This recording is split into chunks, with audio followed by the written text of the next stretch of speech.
আসসালামু আলাইকুম প্রিয় দর্শক, চ্যানেল আই সংবাদে এখন স্টুডিও থেকে আপনাদের শুভেচ্ছা সহ স্বাগত জানাচ্ছি। আর সংবাদের পুরোটা জুড়েই আপনাদের সঙ্গে থাকবো আমি সাইদুর রহমান। আশা করছি আপনারা আমাদের সঙ্গে থাকবেন। এখন সবার আগে শুনুন যথারীতি ফ্রেশ আটা ময়দা সুজি সংবাদ শিরোনাম। এবার পাতানো নির্বাচন হবে না বললেন প্রধান নির্বাচন কমিশনার, লেভেল প্লেইং ফিল্ড নিশ্চিত করার আশ্বাস। ব্যবসায়ীরা সরবরাহ বন্ধের কর্মসূচি প্রত্যাহার করলেও এলপি গ্যাস সংকট কাটেনি, এ মাসের মাঝামাঝি সরবরাহ স্বাভাবিকের আশা। এবং স্বেচ্ছাসেবক দলের নেতা মোসাব্বির হত্যাকাণ্ডে রাজধানীর তেজগাঁও থানায় মামলা, সিসিটিভি ফুটেজ দেখে অপরাধীদের শনাক্তের চেষ্টায় ডিএমপি।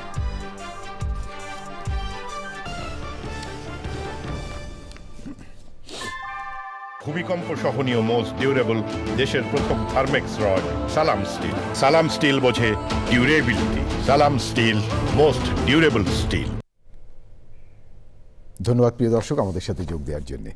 এতক্ষণ সংবাদ শিরোনাম শুনলেন, চলুন যাওয়া যাক পুরো খবরে। আর এখনকার এই সংবাদ আয়োজন একই সঙ্গে চ্যানেল আই ইউটিউব চ্যানেলে এবং চ্যানেল আই ওটিটি প্ল্যাটফর্ম আইস্ক্রিনে লাইভ স্ট্রিম হচ্ছে। প্রিয় দর্শক, শুরুতেই জাতীয় সংসদ নির্বাচন 2026।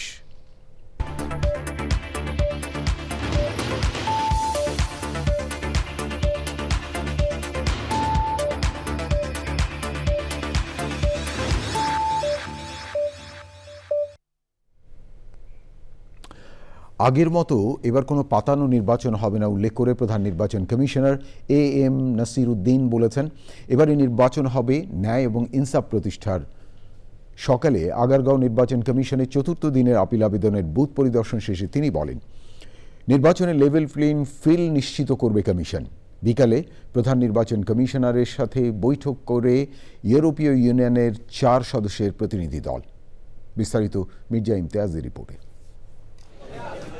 আগামী জাতীয় সংসদ নির্বাচনে রিটার্নিং অফিসার কর্তৃক মনোনয়নপত্র গ্রহণ ও বাতিলের আদেশের বিরুদ্ধে আপিলের মাধ্যমে প্রার্থিতা ফিরে পেতে সারা দেশের বিভিন্ন অঞ্চল থেকে আগারগাঁও নির্বাচন কমিশনে আসেন অনেকে।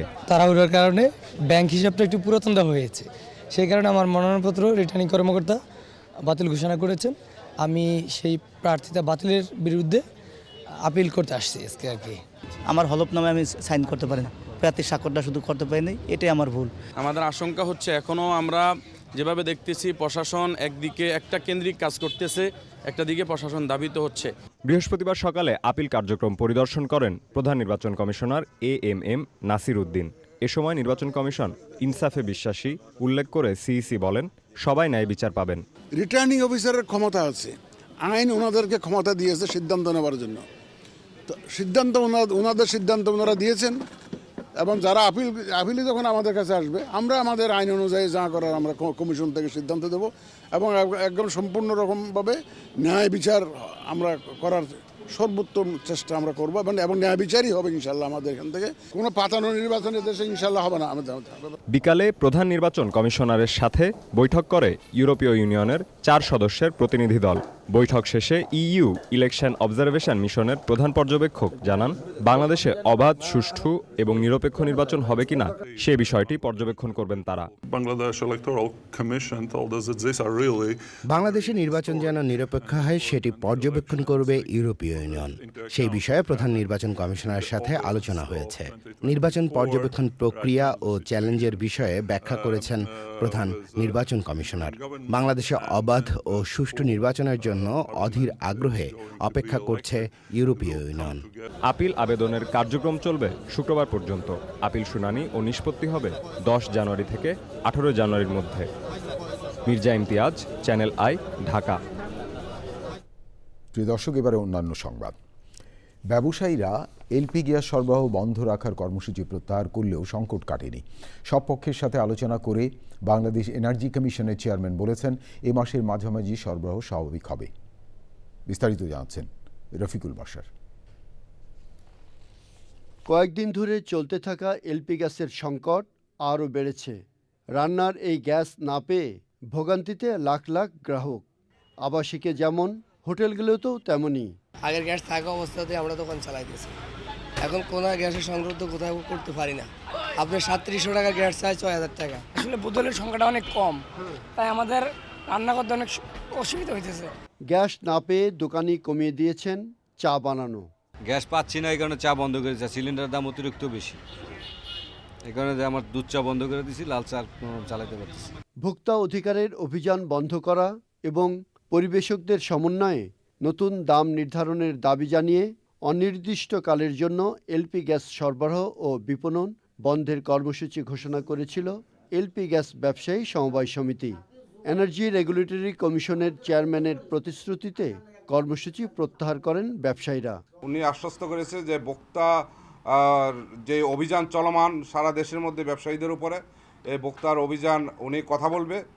আমরা আশা করি যে এই অভিযানও আমাদের থাকবে না। আমরা আমাদের যে কর্মসূচিটা ছিল আমাদের, এখন থেকে আমরা এই কর্মসূচি স্থগিত করব।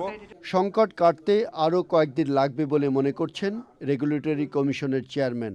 এলপি গ্যাসের সরবরাহে বিশেষ করে আমরা যদি ডিসেম্বর মাসের আমদানি 1,26,000 টন বিবেচনা করি, অভাব হওয়ার কথা নয়। জাহাজের ঘাটতির জন্য যদি সরবরাহ লাইনে কোনো সমস্যা থাকে, আমরা এ বিষয়ে লোয়াবের সঙ্গে কথা বলেছি এবং লোয়াবকে অনুরোধ করেছি দ্রুত জানুয়ারি মাসে আমদানি বাড়ানোর জন্য। ফেব্রুয়ারিতে রোজা শুরু হবে, এই সংকট আশা করতেছি এই মাসের দ্বিতীয় সপ্তাহের মধ্যে কেটে যাবে। এলপিজি আমদানি ও দেশীয় উৎপাদনের ক্ষেত্রে ভ্যাট মওকুফের জন্য এনবিআরকে চিঠি দিয়েছে জ্বালানি বিভাগ। Rafiqul Bashar, channel I, Dhaka.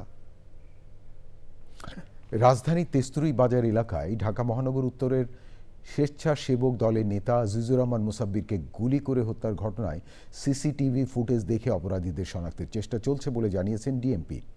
হত্যাকাণ্ডের নেপথ্যের কারণ খতিয়ে দেখছে পুলিশ। হত্যাকাণ্ডের ঘটনায় মুসাব্বিরের স্ত্রী তেজগাঁও থানায় মামলা করেছেন।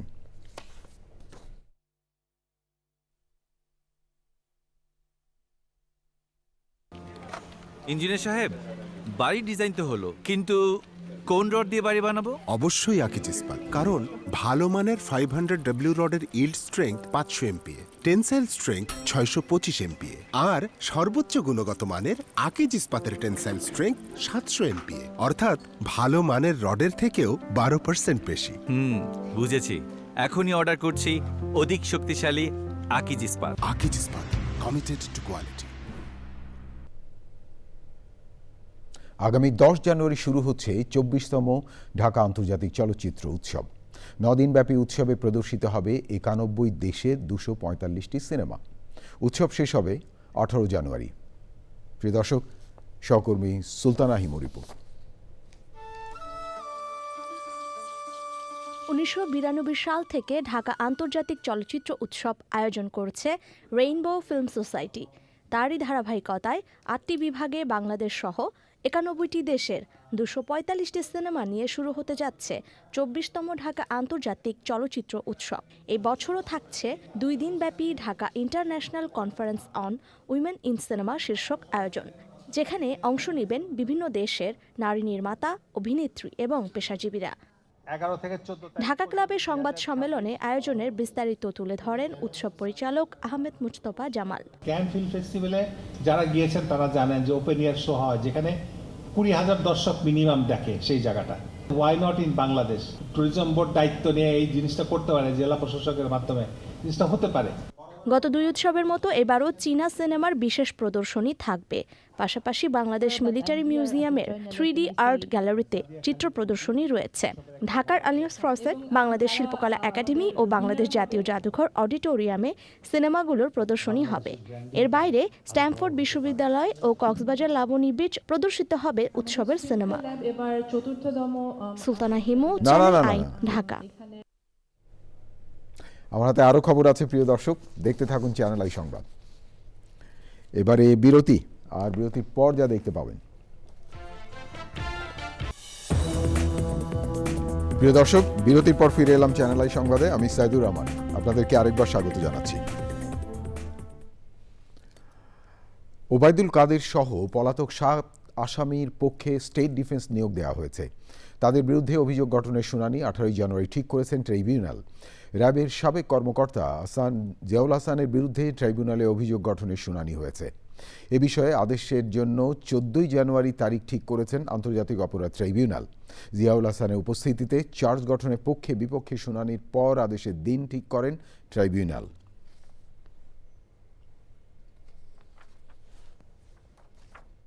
চার্জ শুনানিতে আজকে ডিফেন্স তাদের যুক্তিগুলো উপস্থাপন করেন। তারা একটি ডিসচার্জ পিটিশন দিয়েছিলেন। এই ডিসচার্জ পিটিশনে তারা বলার চেষ্টা করেছেন যে অভিযোগগুলো প্রসিকিউশন থেকে আনা হয়েছে জিয়াউল হাসানের বিরুদ্ধে সেগুলো আসলে আনসাবস্টেন্সিয়েটেড এবং এগুলো আসলে যে সাক্ষ্য প্রমাণ রয়েছে সে সাক্ষ্য প্রমাণ দ্বারা সমর্থিত নয়। এই কারণে তারা ডিসচার্জ প্রার্থনা করেন।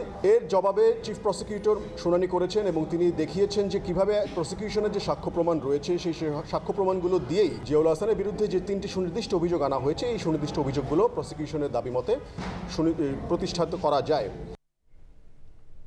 প্রিয় দর্শক, এবারে দৃষ্টি দেব আন্তর্জাতিক অঙ্গনে। যুক্তরাষ্ট্রের পররাষ্ট্রমন্ত্রী ও প্রেসিডেন্টের জাতীয় নিরাপত্তা উপদেষ্টা মার্কো রুবিও জানিয়েছেন, অনির্দিষ্টকালের জন্য ভেনেজুয়েলার তেল উত্তোলন এবং বিক্রির সার্বিক ব্যবস্থাপনা যুক্তরাষ্ট্রের নিয়ন্ত্রণে থাকবে। তিনি মার্কিন সিনেটে এক ব্রিফিংয়ে এ তথ্য জানান। অন্যদিকে কংগ্রেসের অনুমোদন ছাড়া ভেনেজুয়েলার বিরুদ্ধে যুক্তরাষ্ট্রের প্রেসিডেন্ট ডোনাল্ড ট্রাম্পের নতুন কোনো সামরিক পদক্ষেপ ঠেকাতে সিনেটে একটি প্রস্তাব উত্থাপনের উদ্যোগ নেওয়া হয়েছে। ধারণা করা হচ্ছে বৃহস্পতিবার প্রস্তাবটি সিনেটের বিবেচনায় আসবে।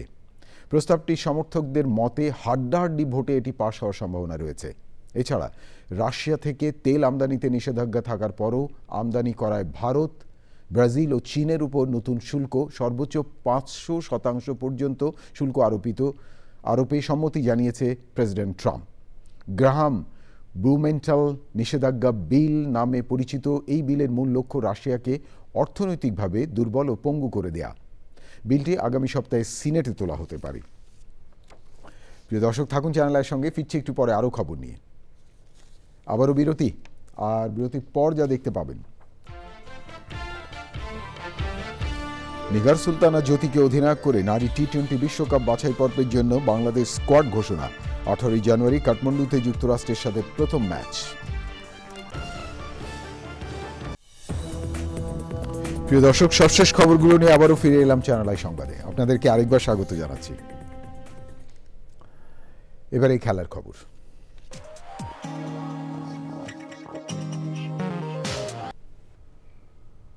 এখনকার খেলার খবরে পুরোটা জুড়েই রয়েছে ক্রিকেট। আইসিসি নারী টি-20 বিশ্বকাপ ক্রিকেটের বাছাই পর্বে অংশ নিতে 12 জানুয়ারি নেপাল রওনা হচ্ছে বাংলাদেশ ক্রিকেট দল। 18 জানুয়ারি নেপালের রাজধানীতে শুরু হবে 10 দলের বাছাই পর্ব। বাছাই পর্বে অংশ নেওয়ার জন্য নিগার সুলতানা জ্যোতিকে ক্যাপ্টেন ও নাহিদা আক্তারকে ভাইস ক্যাপ্টেন করে 15 সদস্যের টাইগার্স স্কোয়াডের নাম ঘোষণা করা হয়েছে। চলতি বছর ইংল্যান্ড এবং ওয়েলসে বসছে নারী টি-20 বিশ্বকাপের আসর। নারী টি-20 বিশ্বকাপের 10ম আসরের মূল পর্বে 12 দল অংশ নেবে। এর মধ্যে 8 দলের চূড়ান্ত পর্বে খেলা নিশ্চিত হয়েছে। নেপালে বাছাই পর্ব থেকে বাকি 4 দল মূল পর্বের টিকিট পাবে।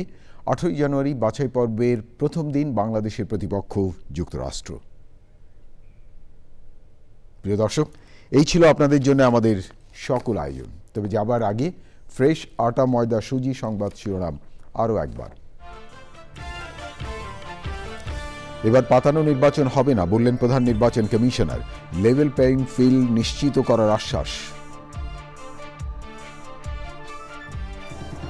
ব্যবসায়ীরা সরবরাহ বন্ধের কর্মসূচি প্রত্যাহার করলেও এলপি গ্যাস সংকট কাটেনি।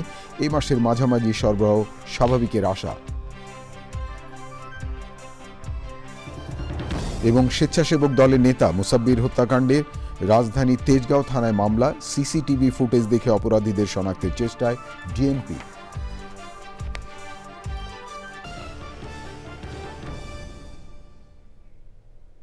প্রিয় দর্শক, এতক্ষণ চ্যানেল আই সংবাদ দেখার জন্য অসংখ্য ধন্যবাদ। ভালো থাকবেন আর ভালো রাখবেন সবাইকে।